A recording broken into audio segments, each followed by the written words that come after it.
This mom asks, how do I get my 3-year-old off the binky? She's fine all day, but then at bedtime, it's a war zone and she will not sleep without it. I always try to approach things like this by putting myself in the child's shoes. It must be really hard for her to have her main source of bedtime comfort taken away without any other comfort sources added back in its place.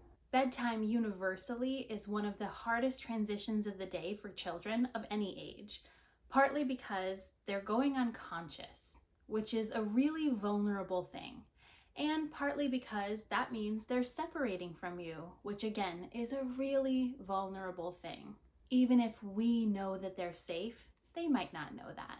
One way you can approach the no pacifier transition is by setting a firm boundary that the pacifier is all gone and I'm here to support you through those feelings if you're sad that it's gone.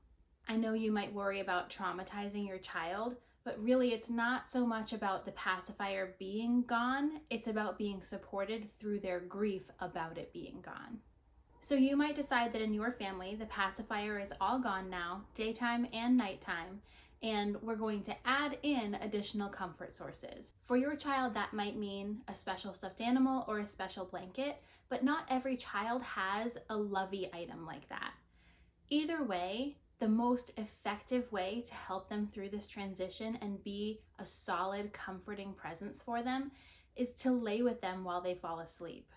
I know it's inconvenient, but it really is the most comforting thing for our children. Sometimes rubbing their back, sometimes rocking or singing, or sometimes if you don't want to hold a 3-year-old while they go to sleep, which can be a lot on your back, just laying next to them and committing to, I'm gonna be here till you fall asleep, I'm right here with you. They will eventually get over the novelty of having you there with them, but the comfort is really effective.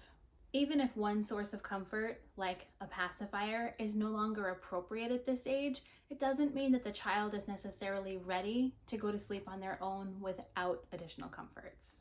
A 2-year-old, a 3-year-old, a 4-year-old is still so little. You know your child best. You know from their feedback whether or not they feel ready to sleep on their own. And it's okay at whatever age to meet their needs and be responsive. I know that it might not be the most convenient thing in the world for you and that you might be wishing that you were out in the living room watching a TV show or getting dishes done so that you can wake up to a clean house in the morning. I promise you'll never regret meeting your child's needs, and this is just a season. Tell me, how would you or how have you handled this situation with your kids?